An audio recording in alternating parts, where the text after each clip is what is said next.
And joining me right now on the HR&P guest line is a man who wrote a best-selling book called Total Frat Move and hosts a million podcasts, Banging the Can, where he talks about Houston sports, the Ross Bolen podcast.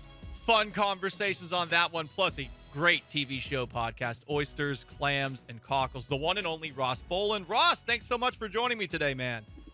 Paul, I appreciate it. I'm happy to be here. So we're, of course, keeping tabs on the Houston Astros this year. I stumbled across something that you had said on Banging the Can that Sean Mapes, my producer, and I have been echoing. There's a certain point where the Astros have to stop scoring runs because we've seen that when they score a ton of runs in one game, the next game they're not going to score any. In fact, they might not score any for a couple of games. Do you have a solution to fix this? Because with the Astros offense the way that it is right now, where they're middle of the pack in a lot of different categories, I know it seems like such a dumb thing to be concerned about, but they actually have scored too many runs in too many games this year. Dude, I have no idea what to make of the Astros offense at this point, because this is really like the third consecutive season that we have seen this trend unfold, and it got solidified last year, where literally almost every single game that we scored double digits, we did diddly squat at the plate the following game, maybe even the following few games. But we won the World Series last year, so it's difficult for me to suss out exactly how concerned we should be about this. I mean, the joke I've been making is like, if we get to the 8-run mark, we should start point shaving, because it's inevitable that if we get to double digits, if we get to 10 plus, we pretty much have used up all our juice, and then we have nothing going for the next game or the game after that. It's just a weird trend. I mean, it's something that, like, one of the things I pointed out on my show is that typically in sports, if something becomes a big enough trend to where every single fan of the team is aware of it, it dies out because, like, mathematics kick in, right? But that hasn't been the case. I mean, this is the third season in a row where we've been dealing with this. And right now, frankly, with the way that the Astros look health-wise, right? I mean, we're looking at a different roster pretty much every time we go out on the field now. We just have to take what we can get. So right now, I'll be happy if we hit 10 runs, right, no matter what. But it does get a little bit weird as a fan watching a game where we blow somebody out, dreading the next game before this one is even over, because I know we've got nothing left in the tank at the plate. It's one of those strange things in sports where I think we're both aware that it's an irrational fear to have of scoring too many runs in a game. I know absolutely. A couple of years ago, Ross, I think there's been conversations about teams that are undefeated in certain sports maybe needing to lose a game to get that first loss out of the way. Like, I remember seeing it with the Indianapolis Colts, who were running away with yet another AFC South. And I think there were 2 games left in the year, and people were saying, no, you can't go undefeated. You got to get that loss out of the way first so you don't lose in the playoffs. But that's where we're at with this Astros team. Hopefully things get a little bit better on the injury front. Just about every single time I see an injury, I'm like, yeah, that guy's probably going to be out for a month. And I'm just assuming the worst on that front. Just be back by September, be back by October, and hopefully the Texas Rangers don't run away with this thing too much. It's frustrating, right? Because as Astros fans, we're all aware that this team, they play things like the old school Bill Belichick Patriots, right? Mm-hmm. They give the media nothing, no information. Somebody could shatter their entire leg, blow out their back, and then the team would say, oh, it's just discomfort, and they don't give you a good timeline. So it's hard for us as fans to evaluate, just how much trouble are we in here? But that's just the way it is. That's what we've had to get used to as Astros fans. And this season is probably the worst in terms of dealing with injuries and uncertainty that we have faced during this 7-8 year stretch of what I would call pretty dominant baseball. So I'm strapped in. It's hard to be that upset as an Astros fan, especially when you look at our other teams in Houston right now. As far as the Rockets and Texans go, they've given us so much joy and so much to be happy about, to enjoy as sports fans over the last several years. But this has been a tough one so far. It's just been a very uncertain season is the way I would put it. Ross Bolen with me, the HR&P guest line. Paul Galancho, ESPN 97.5. Ross does a bunch of podcasts. Bang in the Can podcast, a great one to listen to. If you like Houston sports, but you also do this awesome podcast that talks about TV shows. And I know that you guys just wrapped up talking about Succession on oysters, clams, and cockles. And I know you're also, like me, a big Game of Thrones fan, a big Sopranos fan. So I thought we're going to keep these 3 television shows on the mind. You have to pick one character from any of those 3 shows to represent the Astros, the Texans, the Rockets. Let's start at the bottom. The Texans, at the very least, are trending in the right direction. But if you had to cast the Texans as a character from one of those 3 shows, who would you pick? Okay. I think, like you said, trending in the right direction, but the Texans are still going to be Theon slash Reek in Game of Thrones, right? Because, look, it's just an embarrassingly beaten down and abused franchise because of terrible historical decision-making. Yes, things might look up right now, but we really don't know how this ends. I mean, this is where we're at as Texans fans. We have some things to be positive about, right? We have a coach that we're all confident that at the very least knows what he's doing to some degree, right? We did some things in the NFL draft that were exciting and that are exciting to talk about. That's huge. We haven't had anything to be excited about since Deshaun Watson skipped town, right? So it's been really, really brutal as a Texans fan. And it's not like we've got, a couple Super Bowl trophies back at the stadium to make us feel better. We've never done anything of note as a franchise. So I still have to look at them as the Theon / Reek from Game of Thrones of our city, at least. I like to think, Ross, that they're Reek with a Ramalima Ding Dong. Like that hasn't been removed from him, or he just got a replacement, and this thing happens to work. Okay, so then we go from the Texans to the Rockets as a character from Game of Thrones, Sopranos, or Succession. Who you got? I'm gonna say the Rockets are season 1 Tom Wambsgans, where he's fighting desperately for a spot at the table. You can see he's got some savvy, right? You can see he's got some grit. He wants to be a winner, but he's just not quite there yet, right? So it's like, what kind of risky moves is he going to be willing to take things to the next level? And that's pretty much where the Rockets are at in my mind right now. It's like, I don't know if Tom necessarily does the franchise justice with, I'm still riding off of 93, 94, 94, 95. When we got back-to-back titles, it kind of put the Rockets in a place where I can never look too down on them, right? And Daryl Morey's run here in Houston where we never missed the playoffs. It's always been fun to be a fan. This is the first time we've done a real hardcore, miserable rebuild. So I have a hard time really bashing the Rockets. And, because I know how things end for Tom, you could call this wishful thinking, right? So I'm going to say Tom Wambsgans. That's the Rockets. Wambsgans does win the whole thing, even though his new boss may or may not want to have the relations with his wife. Okay. Ross Bolen with me, Banging the Can podcast, Ross Bolen podcast, oysters, clams, and cockles. We're casting the sports teams of Houston as characters from either Game of Thrones, The Sopranos, or Succession. The Astros are obviously the top dog. Who are the Astros? Of those 3 universes, what character best represents the Astros? This is my Tony Soprano. Hell yeah. Because, look, you love them even when maybe you're supposed to hate them, right? And he's the star of the greatest show ever with a controversial and hotly debated ending.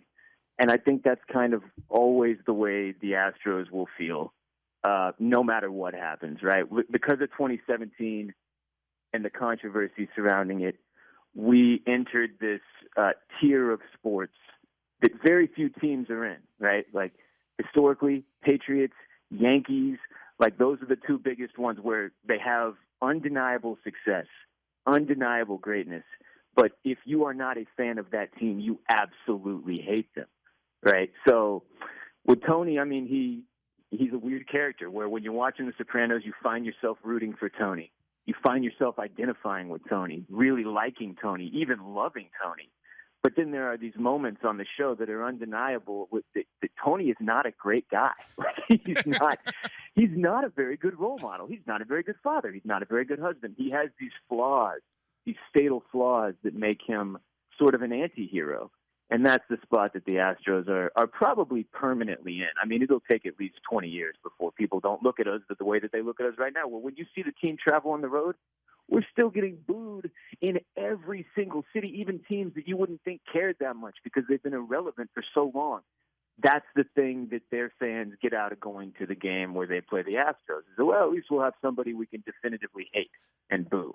So I'd say the Astros, because of their greatness and because of their proven track record, they're my Tony Soprano. And The Sopranos is still, Game of Thrones was the only show that's come close where heading into that final season, I was like, this might be my new number one. This might be the thing that finally overthrows The Sopranos and takes that throne, if you will. But much like Danny in Game of Thrones, they failed to do so. They just didn't quite get to the finish line, and The Sopranos is still my number one. It just has a place in my heart that'll be hard to ever replace. The amount of times I rewatch Game of Thrones only for it to end like that still bums me out. I rewatched The Sopranos for a second time this past winter, and I actually have a theory, and I know everyone has a theory on the ending, and I feel like David Chase did say, yeah, essentially Tony ends up getting got in that restaurant. I watching the last season, it seemed like a lot of people got annoyed with Tony Ross, but I feel like Paulie betrayed him. I don't know why I feel as strongly about that as I do, except for that one scene, the last time that they see each other, where Paulie has this look on his face as he walks away, like he actually feels guilty, because Paulie, even more flawed character than Tony on that show. What the hell do you think happened? Like, who do you think gave the order to take the guy out? I mean, so first of all, Paulie's just an incredibly petty character, right? Like, yes. he shows his true colors sort of throughout the course of the series where you're like, this dude is just like immature. he's very petty. But the thing I love about The Sopranos and the way that it ends is that I refuse. Like, I don't care what David Chase says. I don't care what any of the writers say, any of the actors say.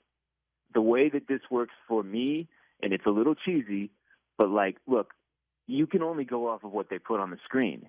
It's art, right? When you go stare at a painting in an art museum, my interpretation of what I'm seeing is going to be completely different in all likelihood than what you're seeing. Everybody gets their own judgment of it. That's how art works. And that's how I sort of felt about the end of Succession too, right? Like you get to decide what happens to Kendall Roy. He's jumping in the right. river.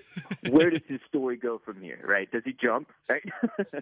But with Tony, I mean, I really still, like, to this day, I refuse to say that was the end for him. Like, I think that the whole point was that you can kind of decide how things go from there as a viewer. And to me, I was too attached to the character to let him go like that. But if I had to pick somebody, yeah, probably Paulie. Because, I mean, if you remember, like, when Paulie did that stint in county jail and he's calling Johnny Sack on the phone the whole time and telling Johnny things that cause a lot of trouble for the Soprano family, like, that's, he's probably the one guy closest to Tony that does betray him earlier on in the series. So I could see that. I can see the argument being made.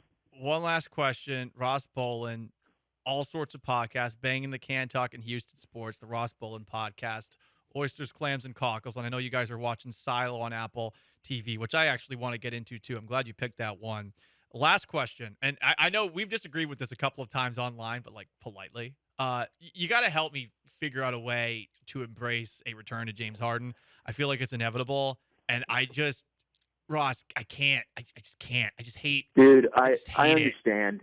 I mean, this is the thing about me with Harden. It's like he is, to me, the greatest basketball player in Rockets history aside from Hakeem Olajuwon, right? And that's however many years ago that Hakeem was playing. So when Harden came to Houston from Oklahoma City, he kind of filled this void where we had a legitimate superstar who I was like, this guy could take us back to the NBA Finals. We could really, really be contending for a championship again. And things went the way they went. We found some things out about James along the way. He kind of, in some ways, reminded me of Tracy McGrady, where it was like the offensive greatness was undeniable, but he just didn't have that, whatever that killer instinct is that guys like Kobe have, guys like Michael had. I guess Jokic doesn't really qualify. He's kind of an outlier. But Harden never had that, right? It seemed like he could never quite get us there. And he's one of the most polarizing professional basketball players ever, just in general. Like, inarguably one of the greatest scorers and passers in the game's history if you're just looking at stats. Yet people have carried his whole, like, strip club aficionado, not to be taken seriously reputation, and that has followed him through his entire career because he has never gotten it done in the postseason when it matters the most. And he's easy to hate on, but this is the counter I would give. He's never really caused trouble, man. Like, he's never had a Ja Morant moment, for example.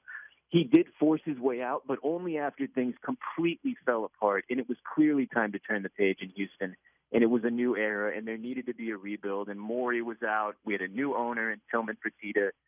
He didn't see what there was to have here, and I get that. Like, it happens. It's a business. It is what it is.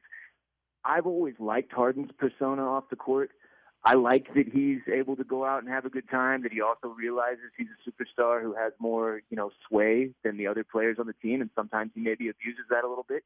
That doesn't really bother me because he's always been a good guy for the community, for example, in more ways than one. Some you can make fun of with the the nonstop club attendance and whatnot, but all in all, I genuinely believe he's a good dude. I just think he has a little bit of a grating personality when it comes to, like, he doesn't know how to handle the media. He doesn't know how to handle, like, shaping his image when it comes to the fans. And maybe he just doesn't care. And I mean, he's worth, however many hundreds of millions of dollars at this point. Might just not be something that matters to him. I have waffled back and forth repeatedly on whether or not I want him back in a Rockets jersey. From one standpoint, I think he immediately makes us interesting again. He's still in his prime, albeit the back end of it.